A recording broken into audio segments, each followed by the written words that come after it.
Sentire media. Do you keep saying, one day I'm going to move to Italy? Well, today is that day. My Move to Italy bootcamp is back September 9th, 10th, and 11th this year, and it's completely free, totally online, and it only happens once a year. For thousands of people, this bootcamp was the turning point, the moment that things got very real. So if you're even thinking about moving to Italy, make sure you get on the list. Spots are open right now. It's totally free, but you can visit us at smartmoveitaly.com/the Move to Italy bootcamp. This is the sign that you've been waiting for. See you there. Well, hello there, and welcome back to another episode of A New Life in Italy. I'm your host, Samantha Wilson, and today's episode is all about something that I know so many of you think about, but maybe secretly avoid, and that is learning to speak Italian. Now, I get it. Italian sounds beautiful when other people speak it, but when you try, maybe it feels a little impossible. You might dream of moving to Italy or spending a few months here, but you think, I'm never going to be able to speak the language. I'm never going to be fluent, so why do I even try? Well, here's the truth. Learning Italian isn't about perfection. It's about connection.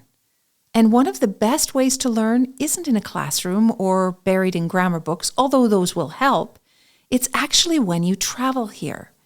And today we're going to explore how you can actually combine travel and language learning so you're not just a visitor snapping pictures, you are actually living Italy, even if it's just for a short trip. And I have the perfect guest to help us do it. She's an expert in language learning, cultural immersion, and travel.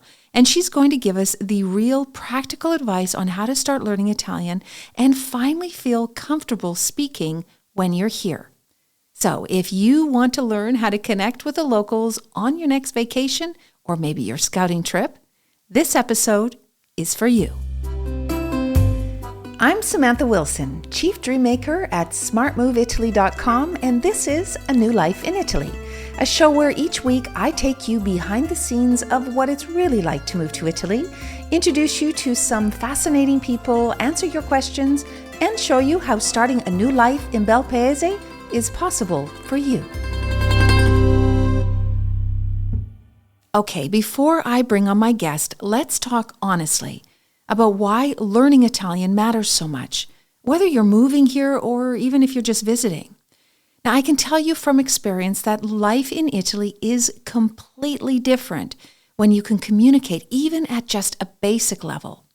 Ordering your morning cappuccino without panicking or asking for directions without just pointing and smiling. This can help you feel more like you're part of the community.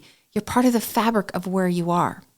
Now, here's the thing. Italians don't expect you to be perfect. They don't even expect you to have full sentences. What they do notice, however, is when you try. And that little bit of effort opens doors that you didn't even know existed. I've continued to see it with our members in A New Life in Italy, and they talk about it a lot if you've seen our recent YouTube videos. You know the ones I'm talking about. The ones who learn just enough before they even arrive, and the ones that continue to study. They settle in faster, they're less stressed, and they make friends a lot quicker. And there's no better way to learn Italian than travel, because most people travel to Italy a few times, if not dozens, before they actually make the move. So there's one reason and an opportunity to learn and practice before you take the leap. And even if you never plan to live here full time but want to continue to holiday and visit here, learning the language will change everything for you. It's not just the words. It's your whole experience that changes. So let's get into it with someone who knows this world inside and out. My guest today is Michele from the Intrepid Guide. She is a travel and language expert who has been helping people learn languages through this immersive travel experience, which I think is a great way to learn Italian. She has this really incredible way of breaking down language learning so it's not scary, it's not overwhelming, and she really is about practical, real-world skills that you can actually use when you land here in Italy. So let's welcome her to the show. Hi, Michele. Thanks for coming on. Ciao, Samantha. Buongiorno. Thank you so much for having me. I'm so excited because this is a topic, everybody who thinks of moving to Italy, but also that comes and travels to Italy, always is faced with this, obviously, this language. And Italian isn't spoken anywhere in the world except for Italy. So it's something you have to actually focus on to learn. But before we jump into that about traveling and learning Italian, tell me a little bit about your story, where you are, about Italy, the whole journey. Yeah, sure. So there is a little bit of a backstory. So it starts with my name, which is Michelle, but it's actually written with one L, because I was named after my nonno. So on my dad's side, he is Italian. He was born in Italy. He comes from Puglia. And after the Second World War, he and his family immigrated to Australia. Many years later, he met my mother, who is Australian but Irish Lebanese descent. They got married and they had three girls. So I'm the youngest of three. And according to Italian tradition, you name your children after your parents. Mhm. So dad named my eldest sister Vittoria after his mother. Mhm. Then they had another girl, so what do you do? Well, he thought he'd give her his nickname, so to speak. His name Yeah. is Leonardo. So Okay. growing up, he was Nardine. So my sister, the middle sister, was Nadine.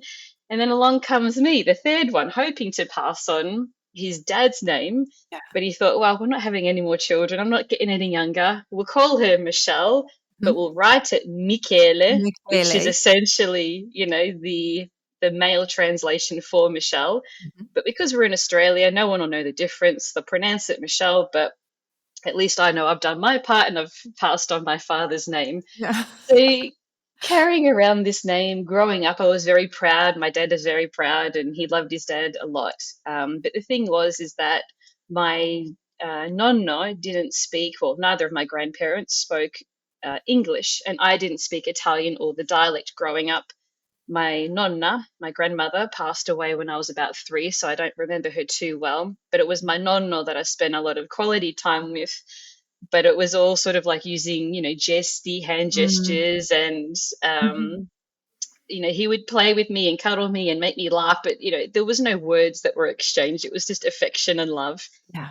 Yeah. And I had to look to my dad for translations, which was really, even at a young age, I felt quite embarrassed and awkward and ashamed. And, like I was carrying his name, but I couldn't connect with him the way that I wanted to. Mhm. So fast forward to when I was about 17, my nonno passed away. And that was like the moment where I was just like, right, I'm going to learn Italian. Like, I felt like I had wasted the opportunity to connect with him while I could.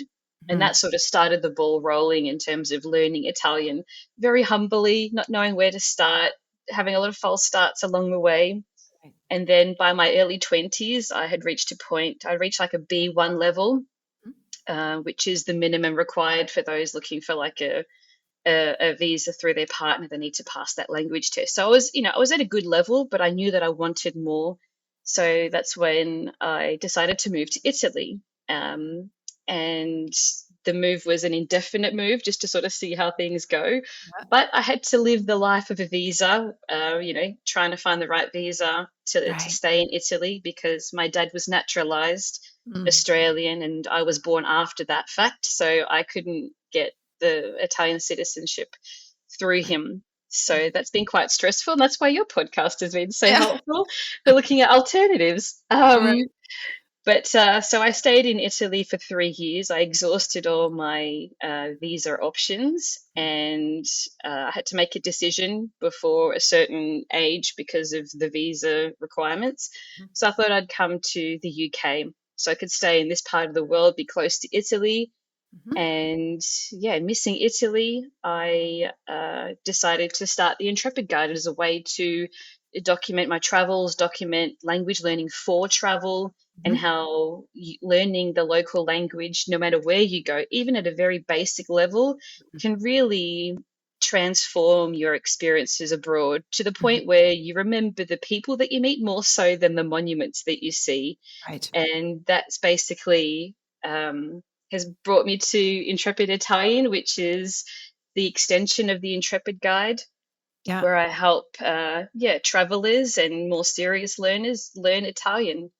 Well, I think even at a more adult stage of their life. right. And I think it's such a great concept because, or a great idea, because as you said, when you can communicate with people, and you don't have to be perfect, even just a little bit, or even try just a little bit, it's, you remember the experience more than the place. And I really Mm, believe that a lot of people nowadays are, I mean, there's some people here who are just trying to check off the box of all the Instagrammable spots, which is annoying. But there's a lot of people that come and that travel for experience only. And the best way to really, in Italy anyway, because I think only 35% of Italians actually are fluent or even speak English.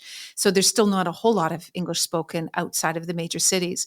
So in order to connect or to have a real true experience, even if you're, say something really stupid and are embarrassed and all things, to even try, it's just going to make your time here just really blossom and just feel completely different. absolutely. I couldn't agree more. And even at every stage, like it still surprises me as a beginner, having like those small interactions with people just as you go about your day. Like if you're buying a ticket for something, if you're buying a coffee or food, or like taking the opportunity to make the most of those moments and just connect with people. And I Mm-hmm. feel like when you're on, especially when you're on holiday, on vacation, it's almost like, you kind of let your inhibitions go a little bit and you feel more open to meeting new people more so than you would be back home. Mm-hmm. And I think that's really freeing, and it's amazing the amount of people and the kind of people that you can meet.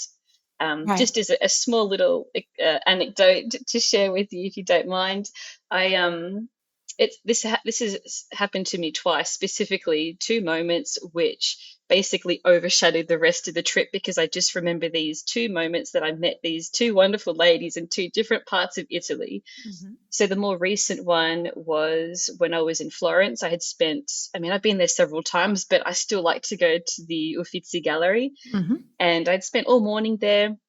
And as I do, I always like to send a postcard back home. And in the gift shop there is the post office where you can buy, stamps and whatever. So I was there, and a lady there called Maria Mm-hmm. was really lovely. And me, as I usually do, I ask for the most decorative stamps because, it's going to end up on my mum's fridge back home and I want it Right. to look, Italian. Mm-hmm. And she was like, "Oh, you're interested in stamps?" And I'm like, "Yeah." And it just started this whole conversation around stamps, to the point where she asked her husband to bring in some special limited edition collection items that she had that she wanted to give to me.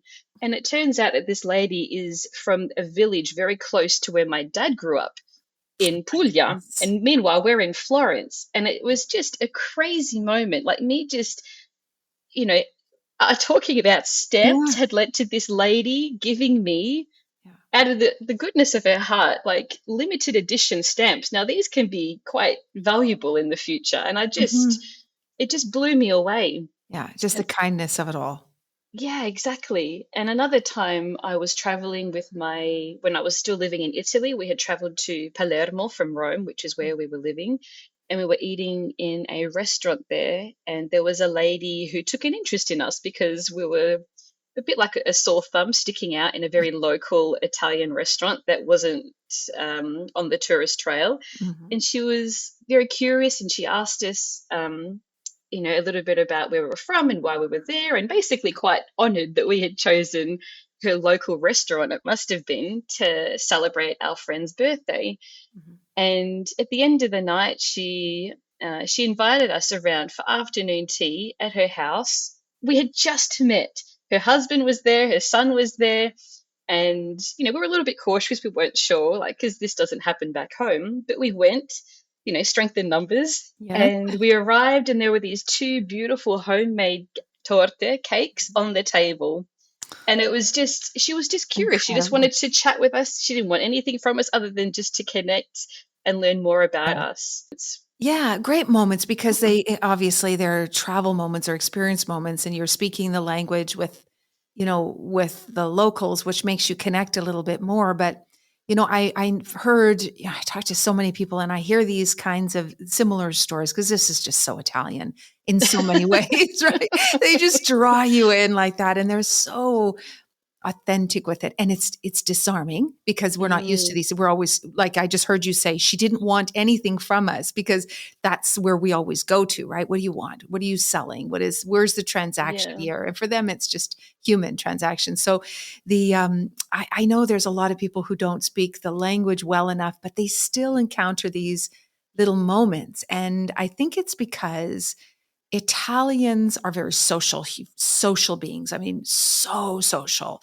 And when you at least even try to speak their language, even if you're mumbling through it, they they're happy with that. And I spoke to somebody the other day. We were having that conversation, and they said that they, were in France, and they were making this comparison that in Italy, if you say something in Italian and you try and you don't speak there, it's okay, and they just keep trying with you.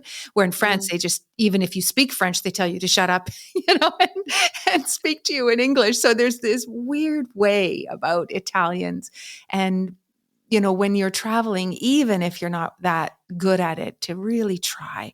I mean, what about if people say, well, yeah, that's all great, but you speak fluent Italian. I'm too old. I'm bad at languages. How am I supposed to learn this? Well, I mean, I learned Italian as an adult, so I'm proof that it's never too late. Mm. And there are also several studies that, back up this sort of myth that we all seem to have. Like, I don't know where it's come from, but we've sort of heard it once, and we just believe that we're too old to learn anything. Especially a language at a later age. But Henry Ford said it best. He's like, anyone who stops learning is old, whether you're 20 or 80. And I just love that It because is. it's so true. Yeah. Um, Yeah. and many of my students, they're in their 40s, 50s, 60s, and 70s, and they're just having so much fun with the language. There's no pressure there. They're just enjoying it, and that's really what I just want to communicate with anyone listening, is that it doesn't have to be this scary thing that's unattainable or unachievable. Like, it is possible. So Mhm. just to give, a bit more clarity on what I mean when I say that it is possible. So there was a study in 2018 that was published in Cognition, and it found that while pronunciation might get harder with age, grammar, vocabulary, and that ability to learn that remains strong well into your 60s and beyond. Like, if you think as a child, that you're not quite fully verbal yet, Mhm. you can't ask clarifying questions. You can do that as an adult, right? You can learn a lot faster. So I think Mm. that's something to really hold on to. And then other research from MIT shows that motivated adult learners with the right strategy can outperform younger learners, especially in like a structured environment or having like a clear pathway. So, you're not too old. You just need to be set in the right direction. Mhm. And yeah, then And I the think, rest is, yeah. yeah, and when you're older, I think the difference is that we've already learned how to learn. So Mm, so we can, we're not young and we're still learning how to develop and how to process information. When you're older, you already know how to learn. You know how you learn even. So you're better able, I think, to get, down the right path the first time, obviously with some help. I think that the best way for learning almost anything, language, anything, is having multiple sources of information or multiple venues to expand what you're thinking about. So that gives you, a variety of things.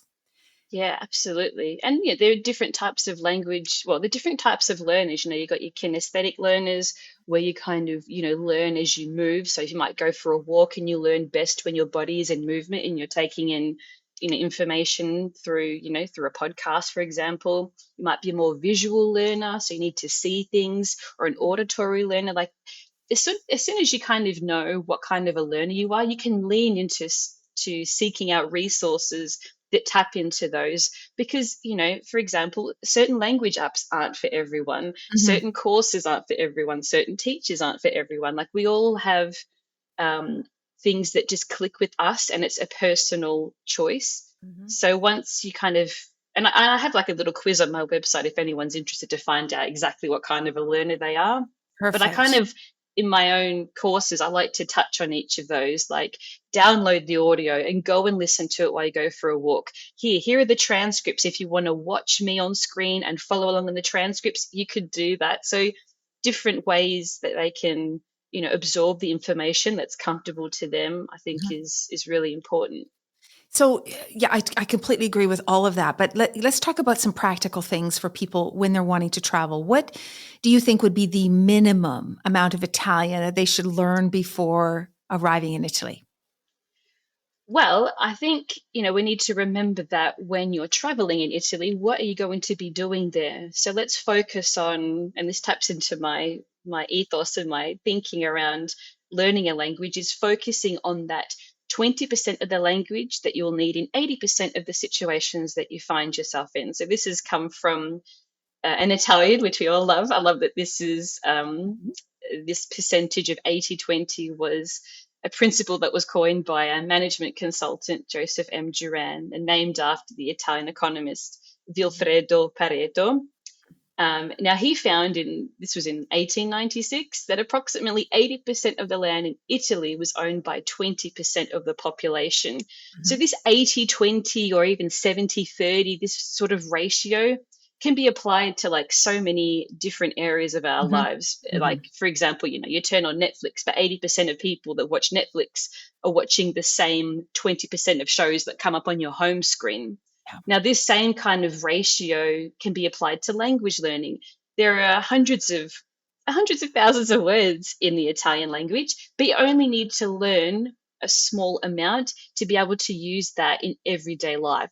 So things like asking for where the bathroom is, buying tickets for you and your partner or family, Mhm. um, like just all that practical stuff, ordering food, asking specifically what kind of milk you want in your coffee. Yeah.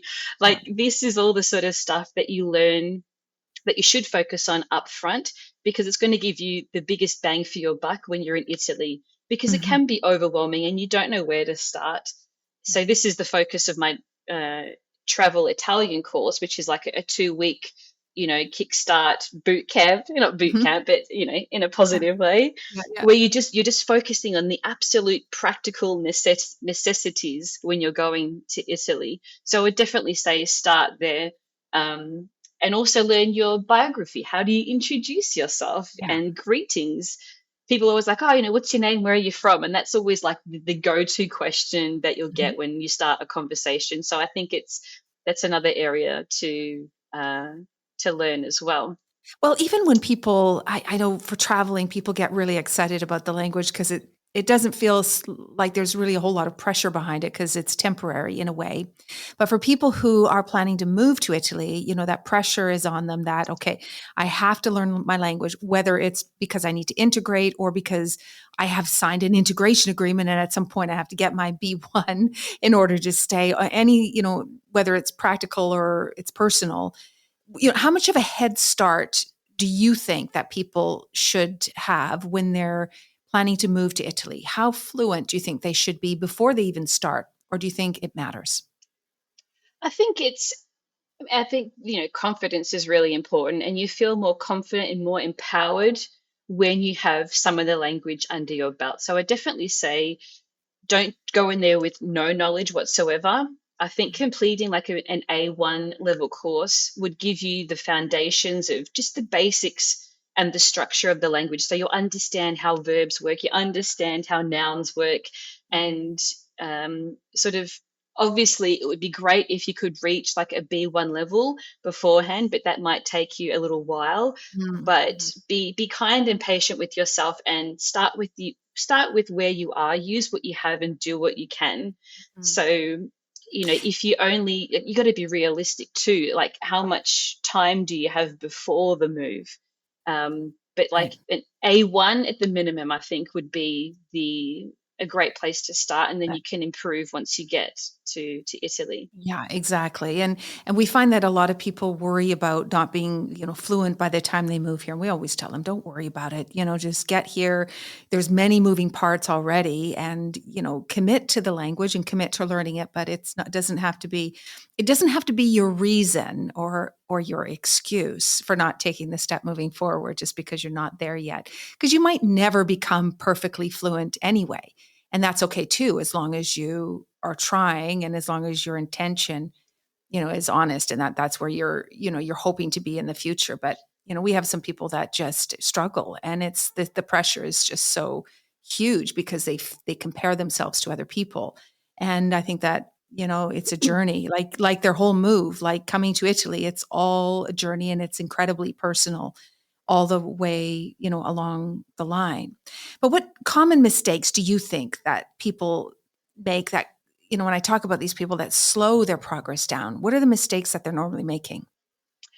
I have a lot of ideas on this, but I just wanted to quickly address those of you who might feel like, that they've failed or they're finding learning the language too hard. Two things. This like learning a language is a lifelong journey. I'm still learning English, for example. I've come to the UK. I'm still learning expressions that I'd never heard of, vocabulary that I've never used before. So please just know that it is part of the journey and to enjoy that experience.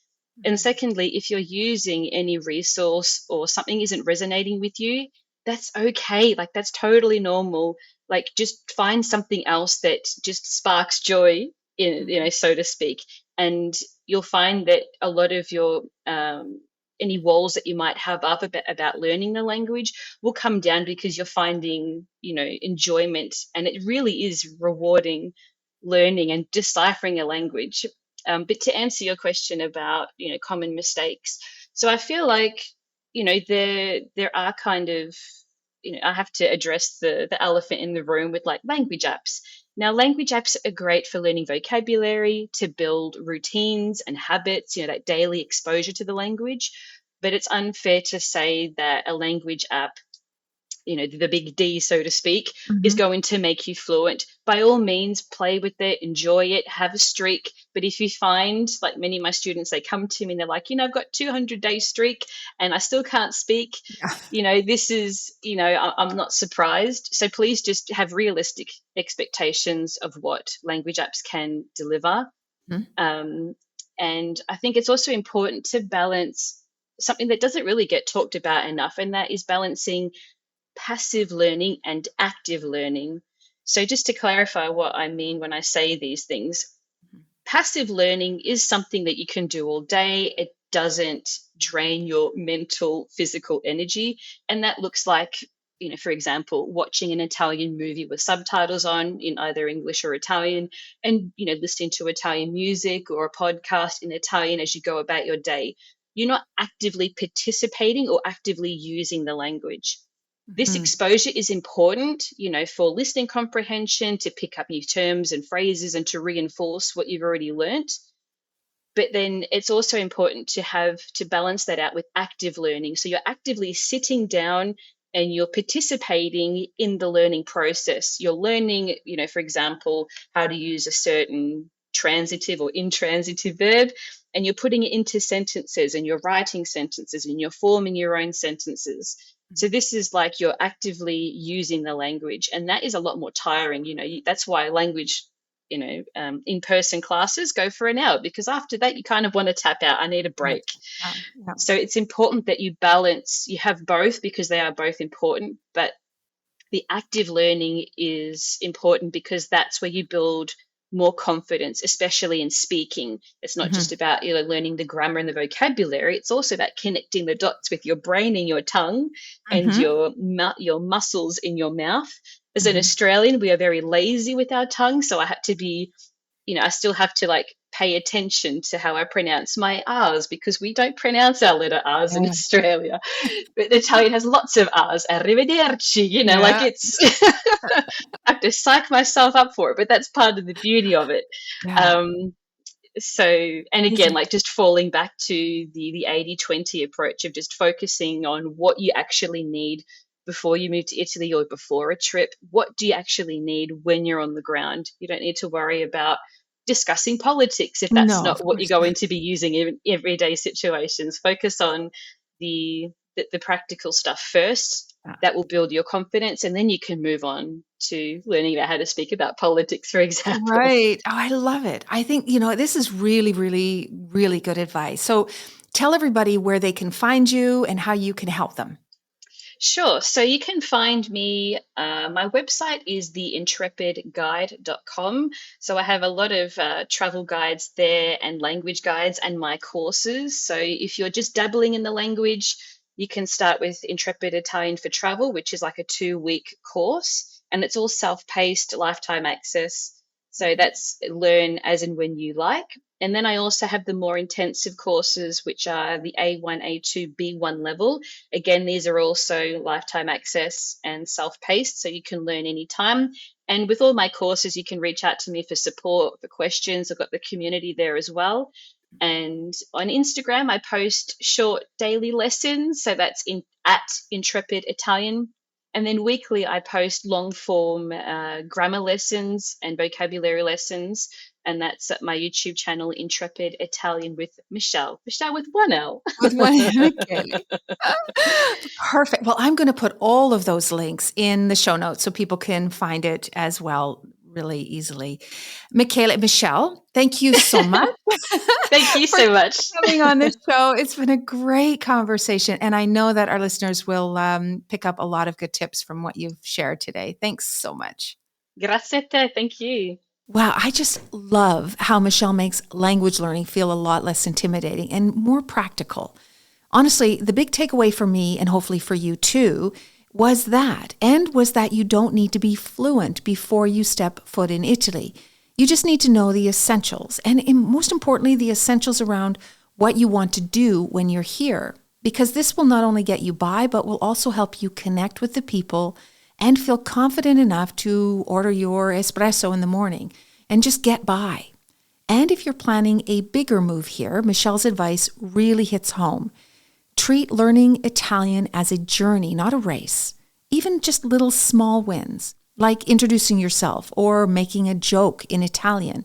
These things can make your experience here feel just so much richer. Now, if you're interested to learn more, I have put all of Michelle's resources and her Intrepid Italian course in the show notes, so you can check them out. I know many of you are already gearing up for our Move to Italy bootcamp that's coming up soon.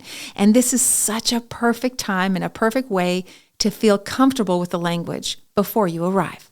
All right, let's jump into our listener questions as we wrap up this episode.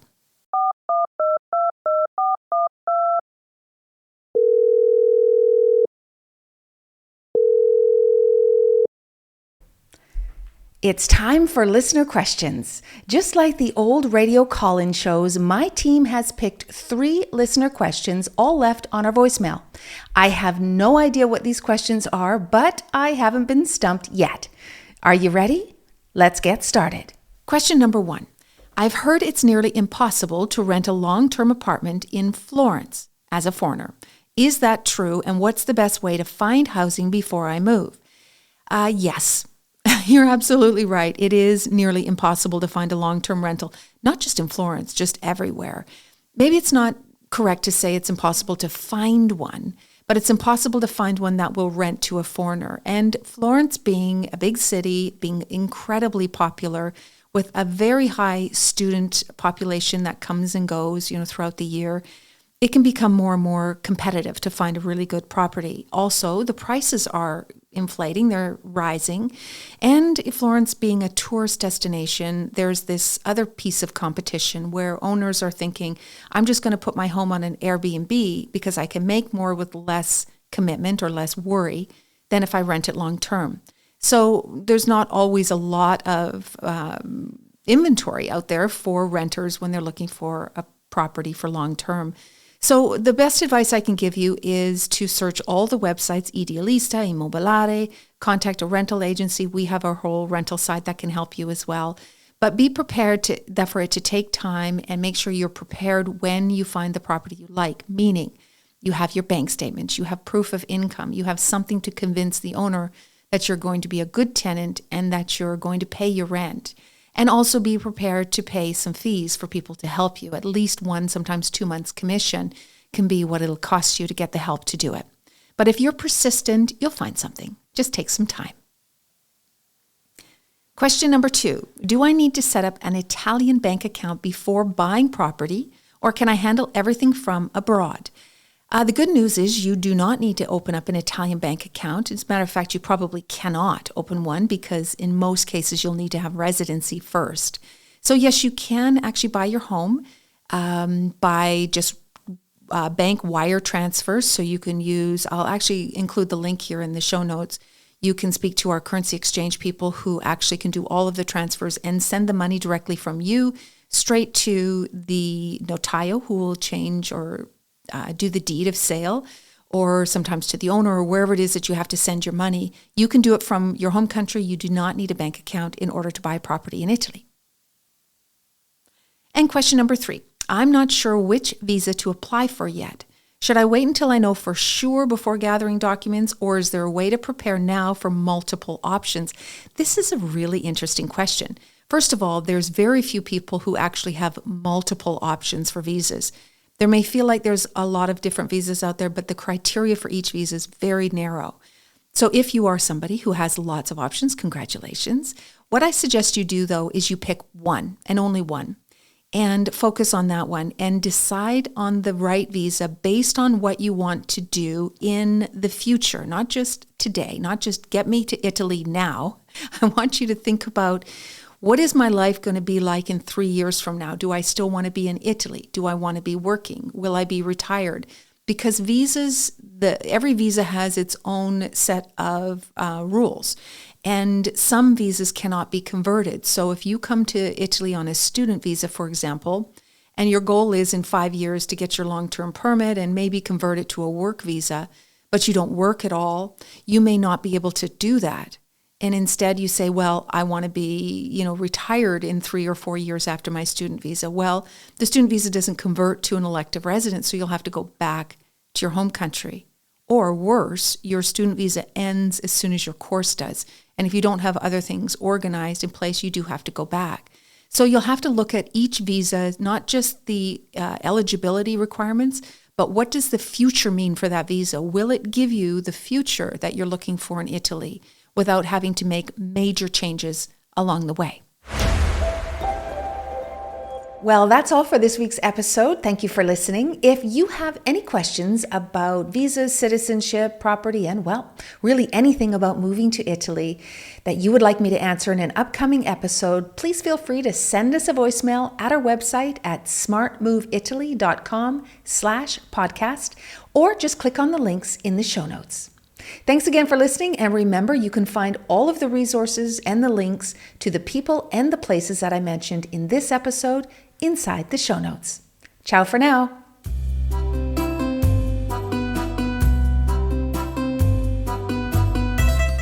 A New Life in Italy podcast is a production of Sentire Media, created and hosted by me, Samantha Wilson. Production by London Nero, and with special thanks to Ali Frothingham, Sofia Pisana, and the entire team at Sentire. Follow A New Life in Italy wherever you get your podcasts. And hey, if you're thinking of moving to Italy, whether full-time, part-time, or for a lifetime, come and see me over at smartmoveitaly.com, and we'll help you get here and start living your best life. And don't forget, if you love this episode, please rate and leave a review. It's much appreciated. I can't wait to meet up with you again next week, same time, same place. Ciao for now.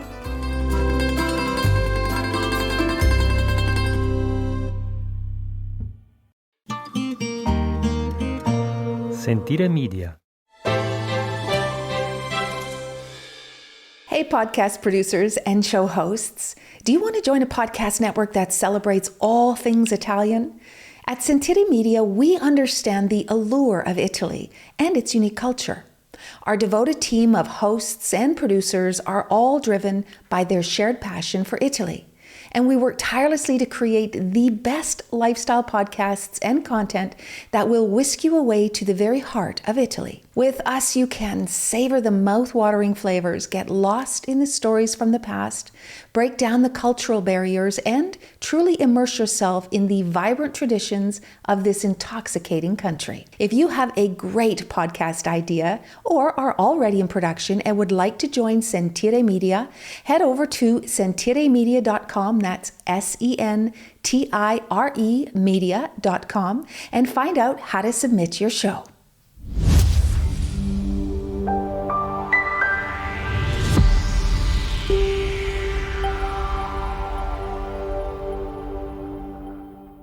Do you keep saying, one day I'm going to move to Italy? Well, Today is that day. My Move to Italy Bootcamp is back September 9th, 10th, and 11th this year, and it's completely free, totally online, and it only happens once a year. For thousands of people, this bootcamp was the turning point, the moment that things got very real.